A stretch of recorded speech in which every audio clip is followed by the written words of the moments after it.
Olá, minhas amigas, olá, meus amigos. Bem-vindas e bem-vindos a mais um momento de estudo do Evangelho segundo o Espiritismo, uma atividade do Centro Espírita Allan Kardec, que é realizada através dessas preleções gravadas que ficam colocadas no nosso canal do YouTube e do Facebook. Antes de iniciarmos o nosso estudo de hoje, convido vocês a uma prece, nos preparando para esta atividade. Elevemos então o pensamento a Deus, nosso Pai, a Jesus, nosso Mestre e amigo maior, aos amigos da espiritualidade e roguemos a eles que nos auxiliem a manter nossas mentes e os nossos corações abertos para assimilar e acolher a todos os ensinamentos deste estudo. Mestre Jesus, fica conosco e nos inspira sempre através dos seus ensinamentos, das suas atitudes e que possamos colocá-los todos em prática na nossa vida. Que assim seja. O tema de hoje está no capítulo 23 de O Evangelho segundo o Espiritismo e tem como título Moral Estranha. Este capítulo vem trazer luz e compreensão sobre algumas frases ditas por Jesus e que aparentemente não condiziam com seus ensinamentos, com suas atitudes. Abordaremos a partir do tópico 9, cujo tema é a frase "Não vim trazer a paz, mas a divisão". E esse tópico começa com o Evangelho de Mateus, capítulo 10, versículos 34 a 36, que diz: Não penseis que eu vim trazer a paz sobre a terra. Eu não vim trazer a paz, mas a espada, porque eu vim separar o homem de seu pai, a filha de sua mãe e a nora de sua sogra. E o homem terá por inimigos os de sua casa. E ainda no Evangelho de Lucas, capítulo 12, versículo 49, acrescenta: Eu vim lançar o fogo sobre a terra. O que desejo senão que ele acenda? Será uma contradição de Jesus, que ensinou a brandura, a doçura e a bondade, ter proferido tais palavras que mais parecem pertencer a um guerreiro? De fato, suas palavras são muito sábias e praticamente proféticas. Toda nova ideia esbarra numa oposição advinda do sistema vigente onde ela tenta se instalar. Qualquer que seja o aspecto onde projetemos essa constatação, verificaremos a mesma coisa. Um grupo do qual participemos e, eventualmente, um colega apresenta uma nova ideia, normalmente, de imediato, alguém no grupo fará uma oposição a essa nova ideia, até que se acomode o entendimento sobre essa ideia e a compreensão do que estaria em jogo em relação ao sistema antigo.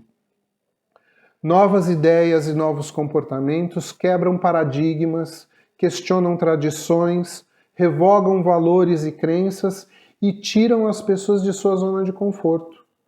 Por isso, pessoas acomodadas, acostumadas com o mesmo estilo de vida, encerradas em velhos códigos, quando ficam sob confronto, reagem de forma tão truculenta, agressiva e colérica, saindo em defesa do seu sistema habitual.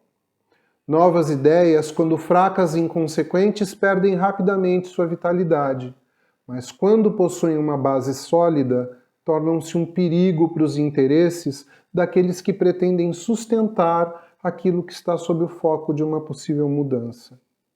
Kardec, no Evangelho segundo o Espiritismo, nos explica: à medida da importância e dos resultados de uma ideia nova, se encontra na emoção que causa em seu aparecimento, na violência da oposição que levanta e no grau de persistência da cólera dos seus adversários.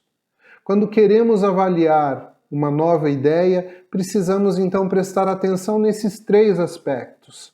Vamos revê-los: a emoção que causa em seu aparecimento, a violência da oposição e a persistência da cólera dos adversários.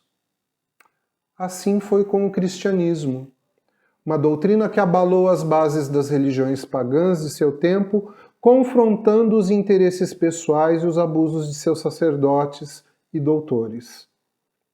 Estes, mesmo tentando combater ao cristianismo, eliminando Jesus, seu principal propagador, não tiveram êxito, pois a ideia, a semente já estava lançada. Embasada nas verdades universais, que são as leis divinas, a doutrina do Cristo fortaleceu a fé e trouxe luz àqueles que estavam subjugados pelo paganismo. Então, as palavras ditas por Jesus se fazem claras ao nosso entendimento, posto que o inevitável confronto entre a nova ideia e os velhos costumes resultou em cisões não só nos templos e outras instâncias da sociedade de sua época, mas especialmente e também nas células menores, nas famílias. Jesus, em sua sabedoria, sabia que mesmo a sua doutrina de caridade, fraternidade e amor ao próximo ainda enfrentaria a inferioridade da natureza humana. Seria posta à prova passando por distorções, cometeria desvarios por conta dos interesses e dos jogos de poder. Portanto, as suas palavras revelam uma grande compreensão. Kardec nos propõe a seguinte compreensão dessas palavras: não creais que a minha doutrina se estabeleça pacificamente. Ela conduzirá a lutas sangrentas, das quais meu nome será o pretexto, porque os homens não terão me compreendido, ou não terão querido me compreender. Irmãos tirarão a espada um contra o outro, e a divisão se fará entre membros de uma mesma família. Eu vim lançar o fogo sobre a terra para limpá-la dos erros e dos preconceitos, como se faz no campo para destruir as ervas daninhas. Desse conflito, a verdade sairá triunfante, e então eu lhes enviarei o Consolador, o Espírito de verdade que virá restabelecer as coisas. Todos então virão se abrigar sob a mesma bandeira, a da caridade, e as coisas serão restabelecidas segundo os princípios que ensinei. Lembremos ainda que mesmo no Espiritismo, o Consolador prometido, quando da sua revelação, enfrentou entraves, oposições, resistências e provocou rompimentos entre muitas pessoas ainda apegadas às antigas interpretações religiosas. Ao longo destes 2022 anos, vimos assistindo continuamente lutas e cisões marcadas por interesses variados, pela ânsia do poder e por terríveis preconceitos. Liberdade versus escravidão, igualdade versus diferenças, diferenças de raça, diferenças de gênero, como é o caso do machismo opressor sobre a mulher, sexismo através da homofobia, da transfobia, o etarismo, que é a invalidação das pessoas idosas. Isso entre tantas outras diferenças que a nossa sociedade ainda faz questão de manter. Equilíbrio versus os radicalismos, extremismos, a paz versus terror, guerras, a cordialidade versus a agressividade, o perdão versus o rancor e os melindres, e a humildade versus o orgulho. Alguns desses embates acontecem no nível social, ideias novas surgem e se colocam o tempo todo como propostas para reavivar, para reativar aquilo que é positivo em nós, mas os velhos hábitos e os velhos costumes ainda gritam fortemente na sociedade.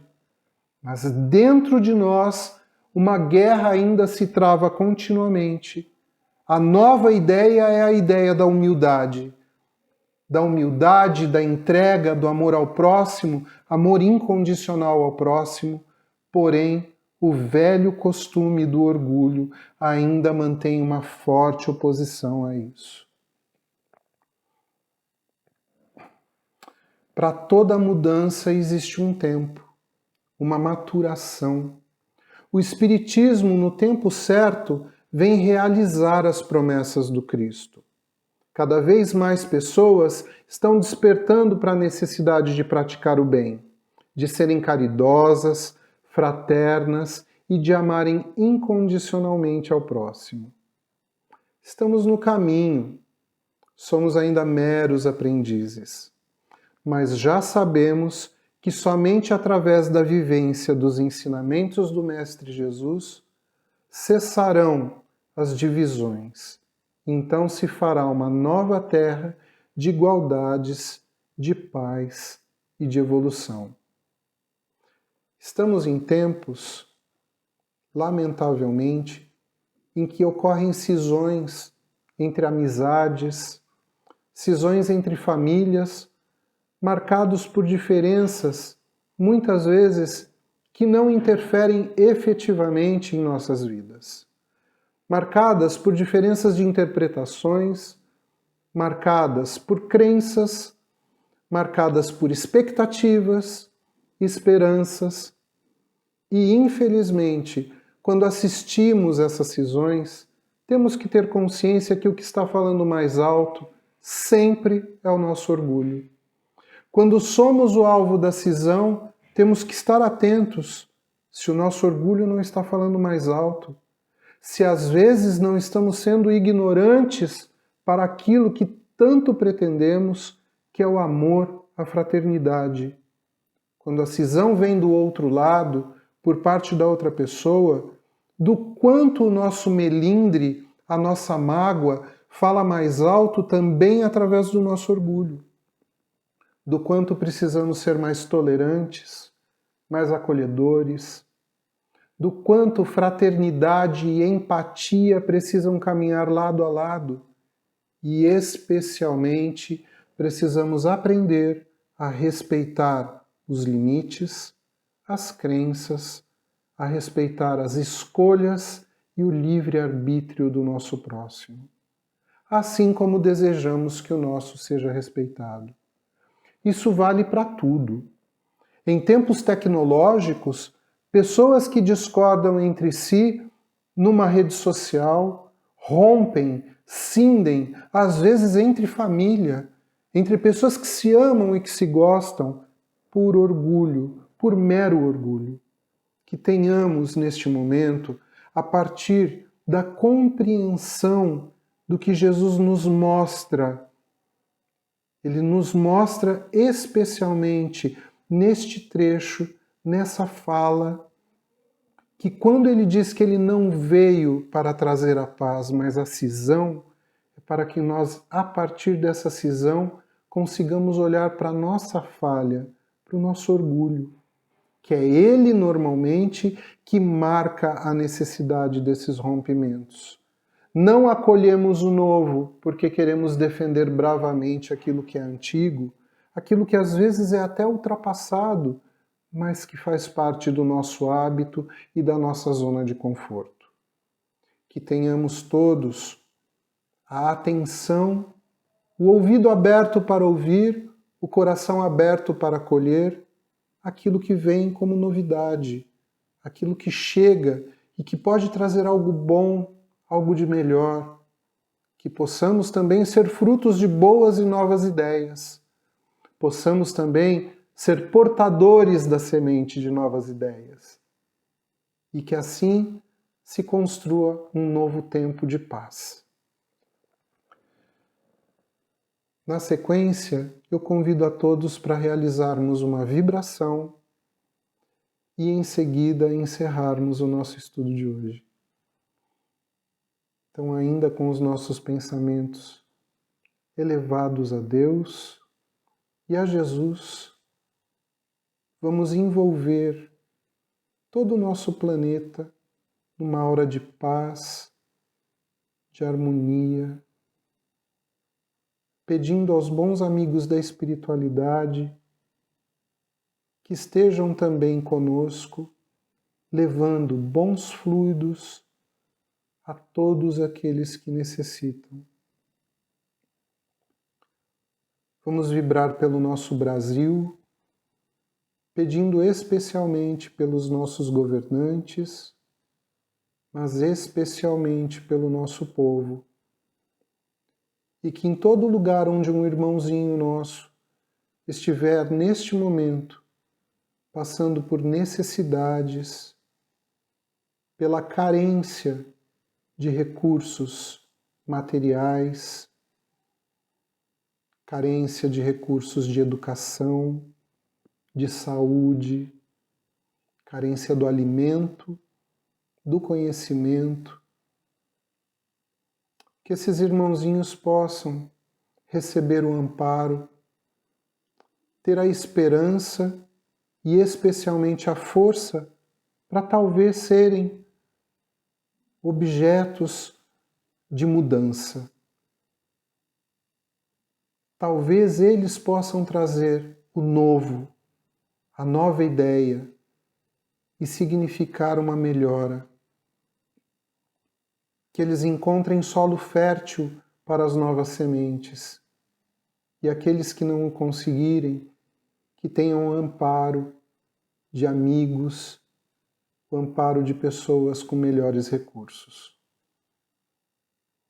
Vibramos pela nossa cidade e pedimos neste momento pelos moradores de rua, pelas pessoas que estão institucionalizadas nas creches, nos asilos, pessoas que estão hospitalizadas, pessoas que estão nas cadeias e por aquelas que às vezes estão na sua solidão.